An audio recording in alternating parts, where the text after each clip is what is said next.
dalam 11 komisi. Saya hanya mau ngurus satu urusan anak-anak muda. Setiap anak Indonesia lahir, saya mau bisa kuliah gratis. Setiap anak-anak yang lahir di rumah, bapak ibu harusnya bisa kuliah gratis. Saya cuma mau itu. Yang pertama, yang kedua, saya mau ngurus urusan kesehatan dan guru-guru. Kalau nggak bisa di sini, umpamanya partai bilang, kamu kebanyakan ngomong, kamu pindah komisi. Saya pindah komisi yang ngurusin kesehatan. Kalau tidak juga, karena partai nentuin nantinya komisi, saya mungkin bisa punya pengaruh karena saya wasekjen. Saya mau masuk komisi urusan pertanian.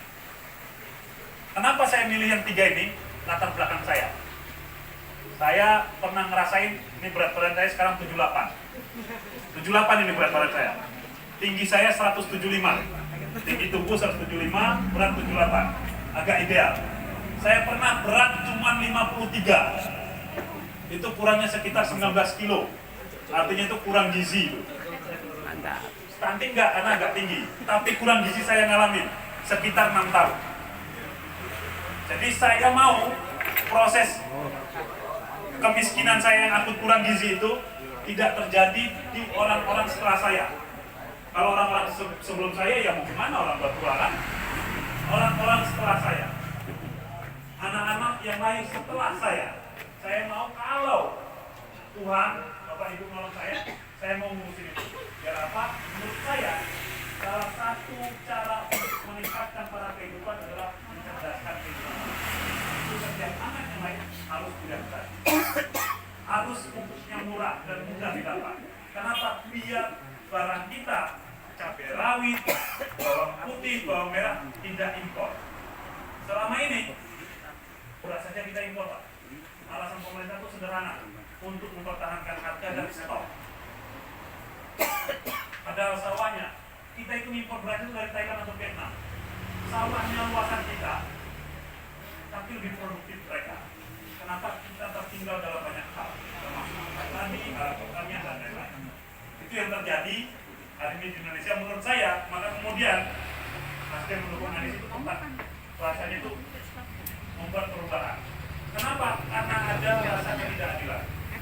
Itu mungkin yang saya bayangkan secara sederhana yang mau saya lakukan.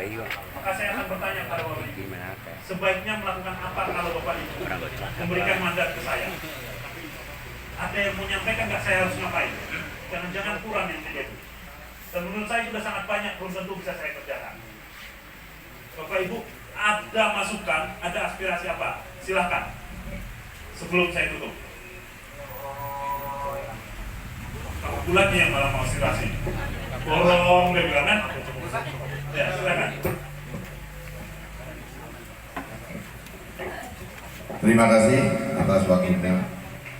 Untuk saya mewakili rekan-rekan bagi relawan Pak Sinten, Pak Jamal ini. Ini banyak hal yang perlu kita sampaikan yang berkaitan dengan kepentingan rakyat. Memang sementara ini banyak hal-hal yang kurang puas di pandangan masyarakat umum, Pak. Yang pertama, jadi kalau Indonesia mencerdaskan anak bangsa, ini memang pendidikan harus gratis pertama. Terus yang kedua, itu tani. Memang untuk perhatian dalam pemerintahan sekarang, pertanian sangat merosot sekali, Pak. Nah ini harus diperjuangkan agar Pak Jabar menjadi terpilih sebagai caleg untuk rekan-rekan dengan semangat mendukung. Siap? Alhamdulillah. Terus yang selanjutnya kesehatan, Pak. Banyak untuk kesehatan di lingkungan desa, terutama ini bagi orang-orang yang miskin, sangat tertindas sekali kalau dalam perawatan, Pak. Apalagi ngurus itu surat BPJS sangat dipersulit di dalam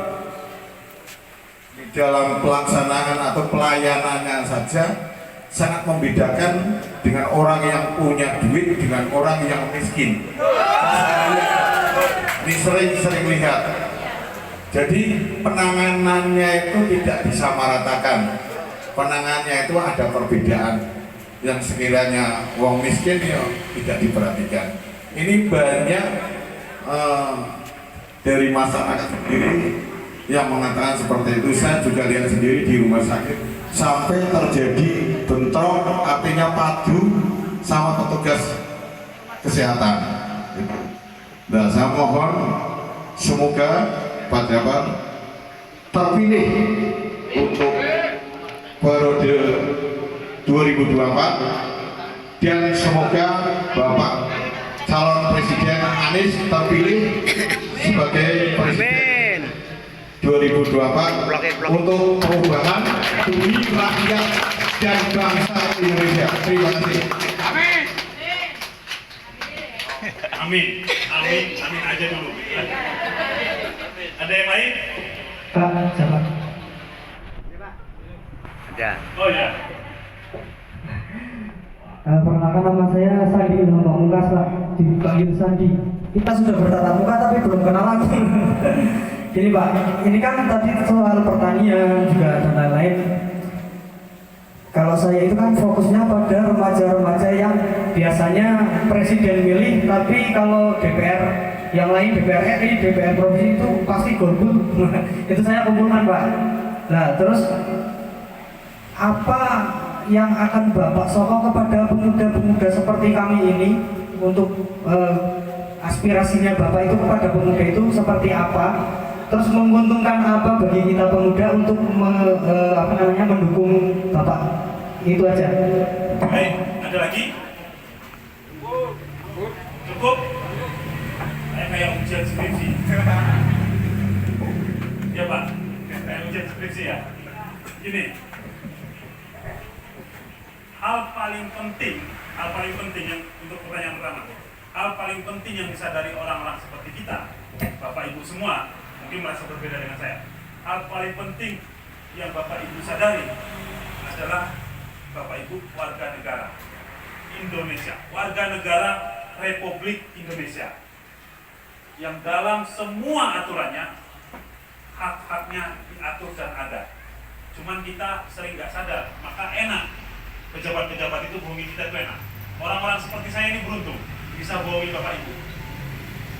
Kalau ya politisi itu kan kerjanya bohong, pasti ngasih janji toh, nggak ditepatin. Kalau Bapak Ibu melakukan yang namanya pertama transaksi, yang kedua tidak mengawal setelah jadi, tidak pernah minta menyampaikan aspirasi, tidak pernah ngeributin.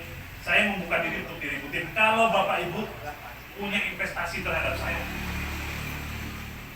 ikut membantu saya, juga ikut menggunakan saya, juga memilih saya, punya investasi dan boleh ngeributin saya, boleh juga demo depan DPR kalau saya terpilih.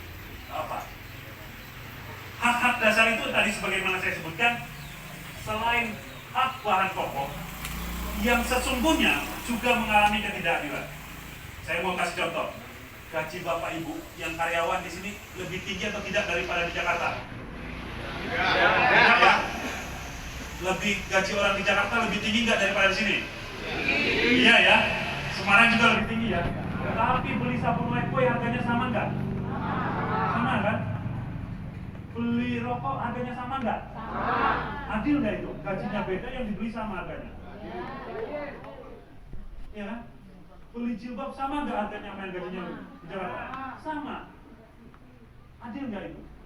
Harga aja disamain, gajinya nggak disamain. Itu yang membuat sebagian kita tanpa sadar, itu hak kita, itu hak mendapatkan kebutuhan pokok itu. Tanpa sadar kemudian, ya udah memang harganya segini gitu. Loh kok kenapa nggak mikir, kenapa gajinya nggak sejakarta ya? Kenapa gajinya nggak sama dengan menteri ya umumnya? Iya kan? Kenapa ya harga kopi susu kita sama dengan di sana gajinya dia 5 juta, kayak saya sudah senang. Itu yang menyebabkan kita tidak menyadari hak-hak kita. Untuk itu maka urusan pendidikan, kesehatan, pertanian itu menjadi hal yang pokok seharusnya diperhatikan dan menjadi tanggung jawab sebesar-besarnya negara melalui wakil atau pejabat publik yang dipilih Bapak Ibu. Siapa yang dipilih oleh Bapak Ibu? Pertama Presiden dan Wakil Presiden, kedua DPR RI, ketiga DPRD Provinsi, keempat DPRD Kabupaten, kelima Bupati Wakil Bupati. ada gubernur juga, saya lupa karena Pak Ganjar nyapres. Agak lupa. Saya mau maju DPR RI, tanggung jawab saya di bagian apa? Saya melaksanakan. Itu tanggung jawab saya. Kalau untuk Mas Sandi, ini pertanyaan paling berat. Apa yang harus saya lakukan? Kan kita tuh sering bingung mau ngapain. Ya kan, motor udah keluar tuh nggak tahu mau kemana gitu. Ini kan Kak Sandi ini mau ngasih motor ke sana ke saya, terus mau kemana gitu. Terhadap anak-anak muda sederhana bagi saya. Ada dua hal. Yang pertama, harus ada lapangan kerja. Setelah mereka menyelesaikan studinya, harus ada lapangan kerja. Yang kedua, mereka harus punya ruang untuk berekspresi. Ruang ekspresi ini lewat apa? Harusnya pemerintah daerah menyediakan ruang-ruang publik. Biar apa? Biar tidak mabuk, biar nggak nyabu, biar nggak minum alkohol. Itu harus ada ruang-ruang publik. Sekarang contoh Batang ini, berapa ruang publik tempat anak-anak muda bertemu? Berapa pemerintah daerah membuka ruang-ruang untuk saling mempertemukan anak muda yang hobinya, yang kreativitasnya ada? Itu yang minim. Politik kita itu seringkali tidak memperhatikan apa yang seharusnya dilakukan terhadap publik. Terhadap anak muda saya mau melakukan dua itu saja. Memperjuangkan mereka terbuka lapangan kerjanya, dan yang kedua mereka punya ruang-ruang ekspresi, ruang-ruang untuk menyampaikan pendapat, ruang-ruang menyampaikan pikiran terhadap situasi. Dua hal itu aja. Mungkin bentuknya digital dan lain-lain itu bentuk, tapi dua hal itu yang paling penting menurut saya. Kenapa angka pengangguran kita itu tinggi? 10 dari pemuda kita yang ada, mungkin 3-nya nganggur. Dari 3 yang nganggur itu 1 hobi nganggur, 1 nggak dapat kerjaan, 1 masih bingung mau ngapain. Tetap 3 deh. Kan ada yang hobi nganggur, ngapain kerja kan? Iya, enak di rumah kok, emaknya masak, bapaknya ngasih jajan, ngapain kerja? Saya juga mau itu kalau ada itu mungkin. Jadi banyak sekali angka pengangguran kita tinggi, apalagi situasi sekarang. Batang seharusnya tidak mengalami. Kenapa Batang ini menjadi pusat industri baru? Ya kan, banyak pabrik-pabrik, tapi belum tentu menyerap warga Batangnya sendiri. Kenapa? Anak-anak muda aja jangan-jangan skillnya nggak nyampe. Kalau bersaing dari kabupaten yang lain daftar, gajinya mau tinggi dan lain-lain. Tapi itu harusnya diselesaikan oleh orang-orang yang setiap hari mengurusi publik, yaitu pejabat publik dan politisi. Kira-kira itu jawaban saya. Terima kasih. Masih ada?